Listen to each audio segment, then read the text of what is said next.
सकून रूही को नुकसान पहुंचाकर नहार को अपने वश में करना चाहती है, लेकिन रूही बहुत चालाकी से सकून के इरादों पर पानी फेर देती है और उसे हमेशा के लिए नहार से दूर कर देती है। वो आत्मा हर हाल में नहार से शादी कर उसे अपना बनाना चाहती है, इसलिए वो बार बार नहार के पास पहुंच जाती है और उससे अपनी मांग भरने को कहती है। नहार को महसूस होता है कि कुछ ठीक नहीं हो रहा, लेकिन सकून उसकी आंखों में देखकर कहती है कि नहार वही करेगा जो सकून कहेगी। नहार उसके वश में आकर उसकी मांग भरने लगता है। तभी रूही को एहसास होता है कि नहार और उसके रिश्ते पर बड़ा खतरा मंडरा रहा है।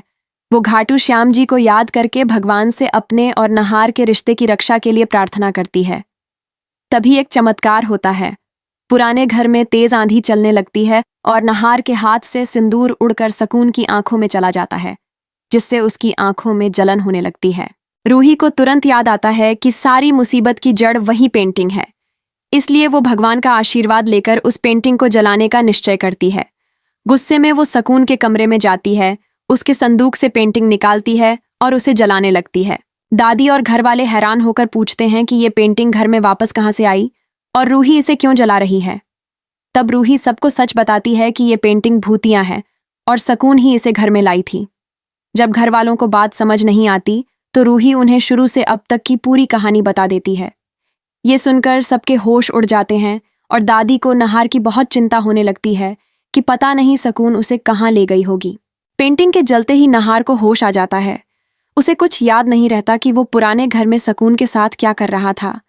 जब सकून फिर से नहार से अपनी मांग भरने को कहती है तो नहार गुस्से में घर से चला जाता है। सकून को इस बात का पता नहीं होता कि रूही ने उसकी पेंटिंग जला दी है। उसे लगता है कि नहार को उसका असली चेहरा पसंद नहीं आया, इसलिए उसका प्यार खत्म हो गया।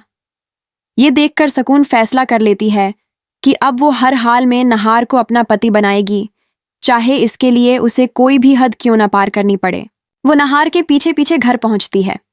घर में सब नहार को सही सलामत देखकर खुश हो जाते हैं। रूही नहार से पूछती है कि आखिर सकून उसे कहाँ ले गई थी, कहीं उसने उसे नुकसान तो नहीं पहुंचाया। नहार जवाब देता है कि उसे कुछ याद नहीं, बस इतना जानता है कि वो अब तक अपने पुराने घर में था। ये सुनकर रूही समझ जाती है कि उनका पुराना घर दरअसल पहले सकून का घर था।